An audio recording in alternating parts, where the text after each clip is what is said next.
Look in the mirror right now. Go on. Look at your face, your jaw, your eyes, your skin. You've done this 10,000 times without thinking. But here's something nobody tells you. The face staring back at you is not the final version. It's a draft, a rough, temporary draft of something still being written. And you are holding the pen. Because if you could stand in front of that same mirror 1,000 years from now, the thing looking back would not be human in the way you understand it. Not a monster, not an alien, just off. Bigger eyes, a smaller jaw, a body shaped by a life it has never lived, but a life you are living right now. And the most disturbing part, the part that should make the back of your neck go cold, is this. Every weird little change, every shrunken bone and softened feature is happening because of what you are doing today. The way you eat, the way you sit, the screen you're probably looking at this very second. You are not just watching evolution. You are voting on it every single day. And in this video, I'm going to walk you through that future body piece by piece. Eyes, jaw, brain, all of it. And by the end, I promise you will never look in a mirror the same way again. So stay with me, because the first change starts with the one thing your eyes are doing this very moment. Let's get one thing straight, because most people get evolution completely wrong. They think of it as this slow, magical force that happened to cavemen long ago and then politely stopped. That's not how it works. Evolution never stopped. It is not history. It is a bill, a long, patient invoice for the way a species chooses to live, and it always gets paid. The cavemen didn't get strong jaws and thick bones by accident. They earned them. They chewed raw meat and tough roots for hours a day. They ran. They froze. Their bodies were the receipt for their lives. So here's the uncomfortable question. If their hard lives carved those hard bodies, what is your soft life carving right now? Every soft meal, every hour in a chair, every notification. The body of the future isn't going to be designed by some scientist in a lab. It's being designed by you, by billions of tiny, ordinary choices, repeated across 1,000 years.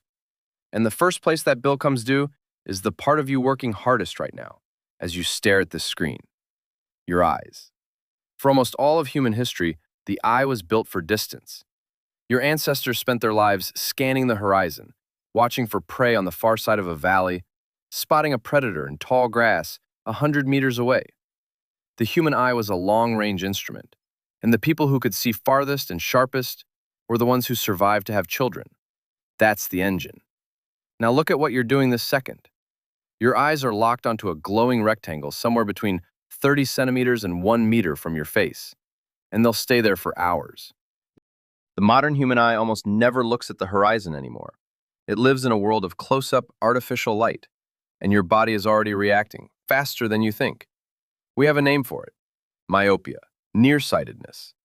When the eyeball spends years focusing up close, it literally begins to grow longer, stretching out of shape until distant things go blurry. 100 years ago, this was rare. Today, in cities where kids stare at screens before they can walk properly, the majority of young people need glasses to see across a street. That is evolution sending its first invoice, and we're paying it inside a single generation. Now stretch that across 1,000 years. The future eye doesn't need to see the horizon because the future human never looks at one. So the eye adapts to the world it actually lives in. A close, glowing, dim world of screens. Some scientists suspect the future eye could become larger, to gather more light in the artificially lit indoor spaces where we now spend almost all our time. A wider eye, a flatter, more stretched shape. Picture it. A face whose eyes are just slightly too big, just slightly too round, drinking in light like a creature that evolved in a cave. Because in a way, that's exactly what we're becoming. Indoor animals. And those strange eyes would sit in a face that's also changing. Because while your eyes have been growing, something else has been shrinking. If you've ever wondered why so many people need their wisdom teeth pulled, or why braces became a rite of passage, you already have a clue. Because the next thing to change is your jaw. Here's a fact that sounds made up but isn't.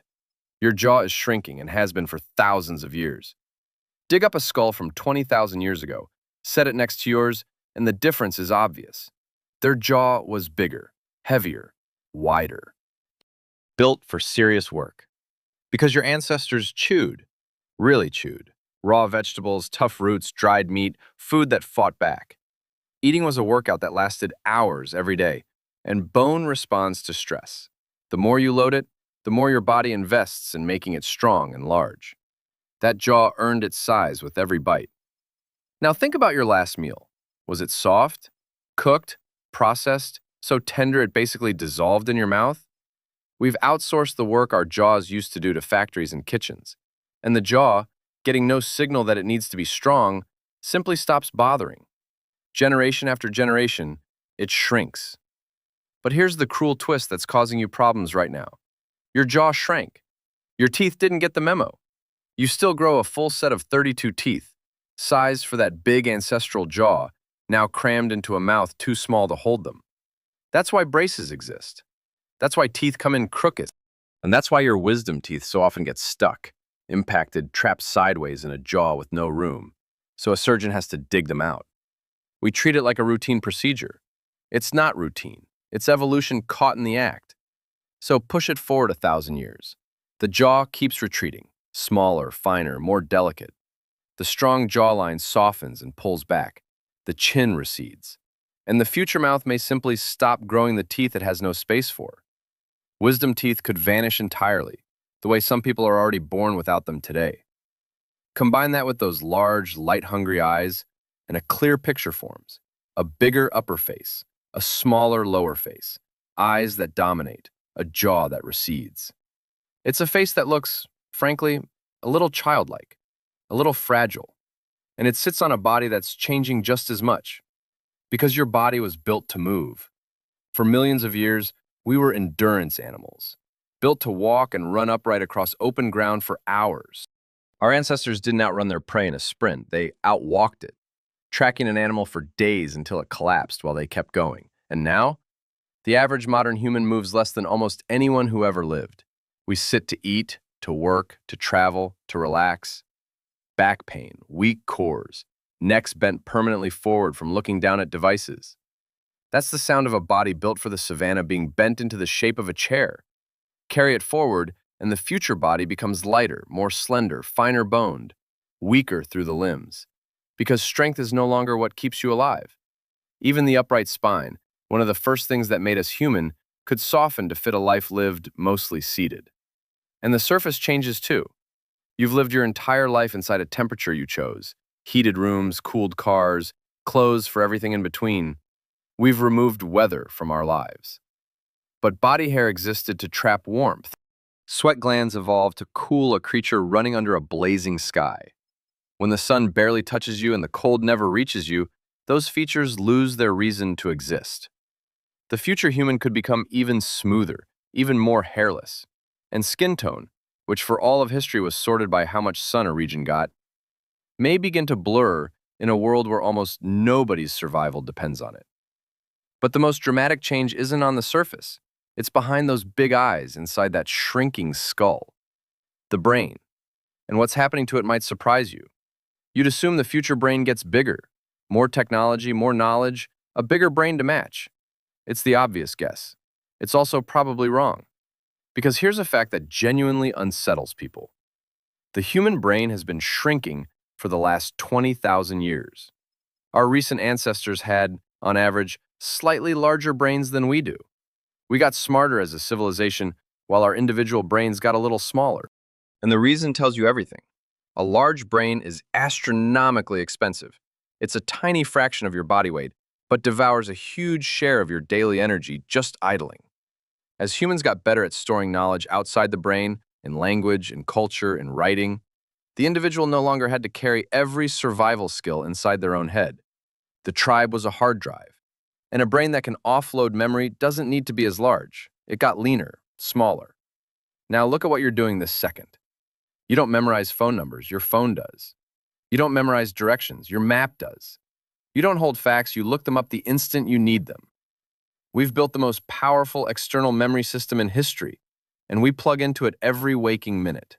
So if the brain already started shrinking when humans could offload memory to a tribe and scratches on a cave wall, what happens across 1,000 years of offloading nearly everything to machines that never forget? The future brain may be smaller, sleeker, stripped of machinery it no longer needs to carry, because that machinery now lives outside the body, in a network the human never disconnects from. A strange kind of intelligence, less capable alone than you are right now, but plugged into something far more powerful than any human mind has ever been. Smarter together, weaker alone. And the same surrender to comfort reshapes your metabolism.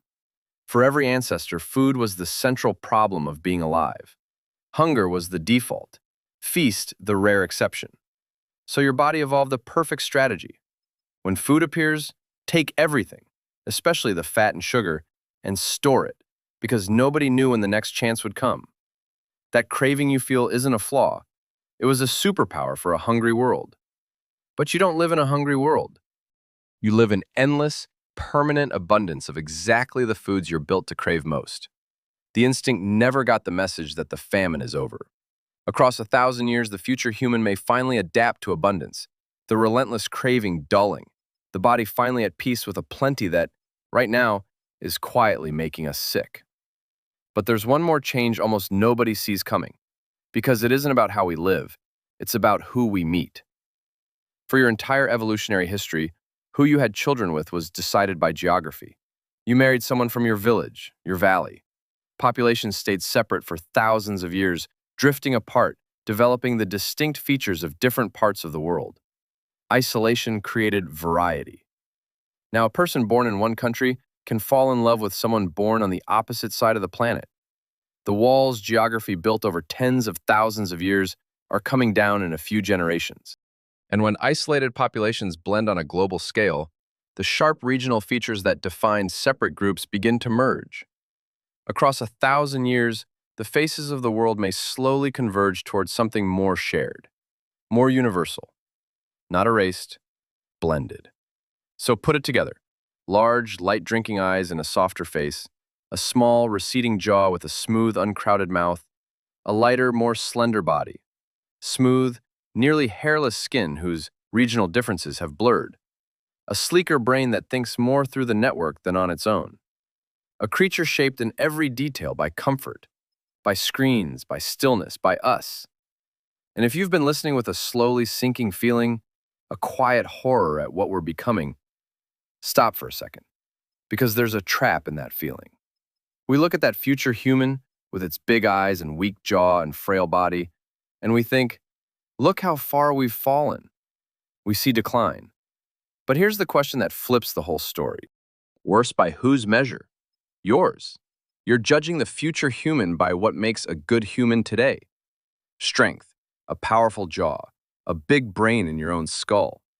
But those things were only ever valuable because of the world that demanded them. A strong jaw mattered in a world of raw, tough food. Powerful legs mattered in a world you had to walk across to survive. Every feature we're mourning was never good in itself. It was good for a specific world, and that world is gone. Think about how the ancient human would judge you. By their standards, you are already the weak, soft, degraded future. You can't track an animal. You'd freeze in a night without shelter. You couldn't make a tool from a rock to save your life.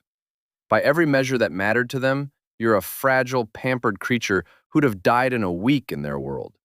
And yet here you are, thriving, living longer and safer than any caveman could have dreamed. You're not a worse human. You're a different kind, perfectly suited to a different world. You are exactly what their future was supposed to look like. That future human in the mirror isn't a degraded version of you. It's an adapted one.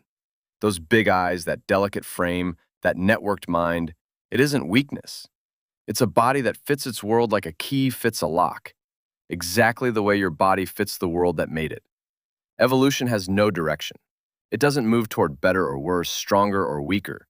It only moves toward whatever survives in the world that exists. There is no final, perfect human waiting at the end of the road. There never was. There's only the human that fits the moment. And right now, that human is you. So go back to that mirror one more time. Only now you know the truth about what you're seeing. You're not looking at a finished product. You're looking at one single frame in a story that's been running for millions of years and won't stop long after you're gone. The cavemen were a frame. You are a frame. That strange, wide-eyed descendant 1,000 years from now is just another frame. And every choice you make today, Every meal, every hour in that chair, every minute staring at this screen, you're quietly helping to draw the next one. You're not just watching evolution happen, you are it happening. The pen is in your hand. It always was. If this rewired how you think about your own face even a little, hit subscribe, because this channel is all about taking the ordinary things you never question and finding the strange, huge stories hiding inside them. And I'm genuinely curious, so drop it in the comments. If you could choose, would you freeze the human body exactly as it is now, forever? Or let it keep changing into whatever comes next? There's no right answer, but how you answer says a lot about how you really feel about being human. I'll see you in the next one.